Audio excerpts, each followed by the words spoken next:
Buenas tardes, ingeniero. A continuación, voy a hablar acerca de lo del equilibrio de fases del sistema termodinámico escogido. Primero, lo que tenemos que saber para representar un diagrama de fases es que este representa las fases en las que un sistema termodinámico se puede encontrar, representándolo como la presión frente a la temperatura. Tenemos que saber cuatro cosas claves para poder realizar un diagrama de fases, que es el punto crítico, el punto triple, el punto de ebullición y el punto de fusión.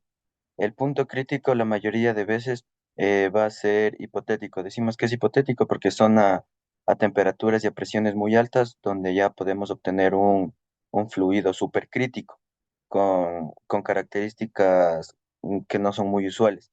El punto triple, como podemos ver aquí, es el punto que se encuentra en, en el medio de las tres.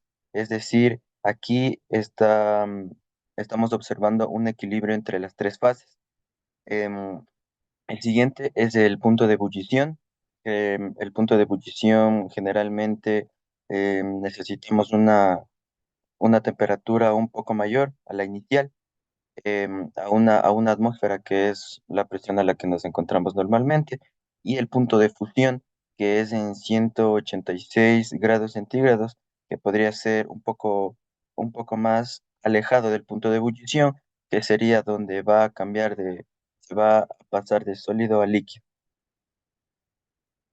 Em, en la siguiente, eh, tenemos un diagrama de fases, pero estamos representando un proceso cíclico.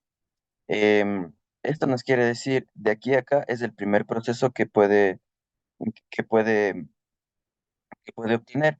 De aquí a acá, si no está variando la temperatura, pero si aumentamos un poco la presión, va a seguir siendo sólido, pero a una temperatura un poco más alta. Si le aumentamos un poco de temperatura, que ya sería el segundo proceso, estaríamos pasando de sólido a líquido, que es un proceso de fusión. Em, el siguiente proceso está pasando de líquido a gaseoso, es decir, no está variando no está variando la temperatura, pero sí la presión, y esto hace que las partículas pierdan un poco su energía y tengan más espacio para moverse. Y como es un proceso cíclico, del punto final regresa al inicial con un proceso que se llama sublimación inversa. A continuación voy a hablarles un poco acerca de lo que ocurre desde una descripción microscópica en cada uno de estos procesos. El primero que les hablé es la fusión, que es en la fase sólida, las partículas, es decir, átomos, moléculas, iones, están dispuestas en una red tridimensional fija y están vibrando en su lugar debido a la energía térmica que poseen estos. A medida que aumenta la temperatura, la energía térmica se vuelve a superar las fuerzas de atracción entre partículas, permitiéndoles moverse un poco más, em, variando su equilibrio y que tengan mucho más espacio para que se muevan. El segundo proceso es el proceso de vaporización, que tenemos en una fase líquida, las partículas están muy próximas entre sí, pero que tenemos en la líquida, pero se pueden pasar a sus vecinas, es decir, a algunas que se encuentren cercanas debido a la energía térmica que le brindamos al sistema. A medida que aumenta la temperatura, la energía térmica se vuelve a superar las fuerzas de atracción entre partículas y esto nos permite tener una fase gaseosa. Y por último, el último proceso, que es la sublimación inversa, que tenemos un gas y del gas va a pasar a sólido. Por eso se llama sublimación inversa.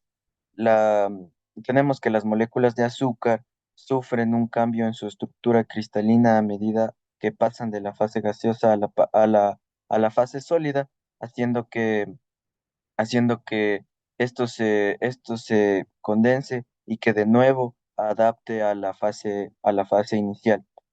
Em, Podemos ver que el inicio, el punto inicial y el punto final son en la en la fase sólida. Entonces, de acuerdo a algunas fuentes, la sacarosa en su fase sólida se se encuentra adaptando una estructura cristalina monoclínica con la correspondiente red monoclínica. Es decir, que la red monoclínica de Vervais, em, que va a tener al inicio y al final van a ser iguales. Es una red tridimensional que describe la disposición de las moléculas de sacarosa en la estructura cristalina. Es decir, que en toda esta van a estar moléculas chocando con sus paredes, solo en esta red. Podemos ver aquí un poco sus características, los ángulos y un poco la forma. Claro que van a variar según sus condiciones, pero esta es la red que adoptamos al inicio y al final. Muchas gracias, ingeniero.